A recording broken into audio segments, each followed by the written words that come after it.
Let's examine problem 11.5a, a depletion problem. So this is typical in like resource-based industries. Mining is like the wonderful example of this, where you're buying land because it's got a resource in it and you're going to try to mine whatever that resource is. Well, you don't really depreciate the land so much as you deplete it of the resource, right? You're taking the gold out of the ground, or in this case, it's lithium, right? We're mining for lithium, which I think is a rock. It's amazing. Lithium's in all of my gadgets that I'm looking at. I assume it's some sort of shiny rock that's in the ground that's great for batteries. And so in any event, as you pull the lithium out, well, that land you're sitting on gets less valuable because there's less lithium in it. So accounting for that's a little bit tricky. And it's a nature of how much you pulled out versus how much you think is still in there. That determines the value of the asset, the land or the mine. On January 1st, 2031, Volt Resources acquired a tract of land suspected to contain significant lithium deposits. The company incurred the following costs to prepare the mine for production. Property acquisition, so we bought a tract of land, $12 million. We explore the thing and develop the mine, so we explore, make sure there's actually lithium there. We build the mining equipment. Again, I don't know much about mining.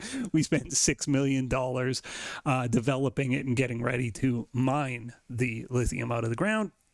And there's a legal obligation, mining companies have all sorts of regulations around them, and the government says you got to restore this ground when you're done with it. You can't just leave a big hole there. And it's going to cost us $1.5 million. The present value of those restoration costs are $1.5 million. So you do the math on this, you go 12 plus 6 is 18 plus 1.5. We're at $20 million. Nice even number. $20 million, and that's all cost of the mine. That gets put on the mine cost. And when you wear and tear at the value of that mine, as we pull more lithium out, the mine gets less valuable, and that should make intuitive sense. Geological surveys estimate the mine contains 3 million tons of recoverable lithium. Volt Resources estimates that after the mine's exhausted and the land is restored, the property is going to have a residual value of $2 million, so we can sell it. When we're done, the land's not totally useless. Somebody will buy it for $2 million, we guess. Activity for 2031, we extracted 400,000 tons, we sold 350, and our sales price is $40 a ton. It says calculate the depletion rate per ton. So this is like doing a depreciation question. We take our cost of our mine, 20 million, minus the residual value, 2 million, and we divide by not the number of years, but the number of tons or liters if it's oil, the barrels, I suppose, the measure of what's in there. So we got 3 million tons of lithium, we think. So let's get a cost per ton. $2 million, or $20 million minus $2 million. That's our numerator. $18 million is our depletable cost. We were calling this depreciable cost in depreciation. Well, that's depletion. So it's depletable cost of 18 million divided by 3 million tons means that it's $6 per ton, right? That's the depletion rate. Every ton I pull out of there, $6 is lost in value for the mine, but that's $6 more of inventory for me to sell. So $6 per ton. Prepare the journal entry to record the depletion of the resource, the extraction for 2031. Okay, so we've pulled out 400,000 tons at $6 a ton. That means we pulled out $2.4 million worth of lithium. That's our cost on it, and that reduces our the value of our mine because that lithium's no longer in the ground, so it's like there's less to pull out now because we pulled out a bunch. But it's inventory, right? We sell lithium, so we have a bunch of lithium now that's sellable. So the journal entry here, let's assume this is December 31st, although it's probably happened throughout the year. December 31st, 2031. I'm going to debit inventory, lithium, right? 2.4 million. And I'm going to credit my mine. So lithium mine.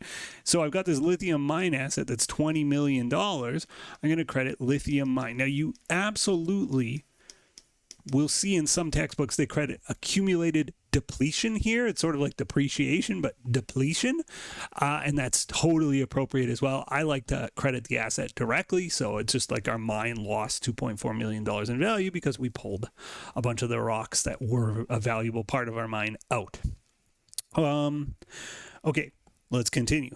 Prepare the journal to record the sale and cost of goods sold. So we sold 350 of that 400,000, 350 and $40. So we, huge margin on this. 350 times 40 is $14 million in sales.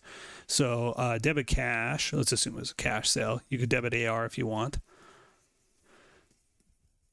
Credit sales rev, 14 mil.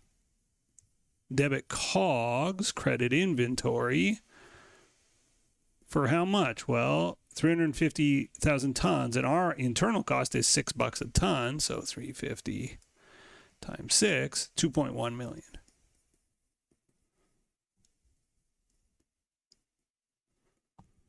Last question. Determine the net book value carrying amount of the mine on the balance sheet. Well, what's the mine worth?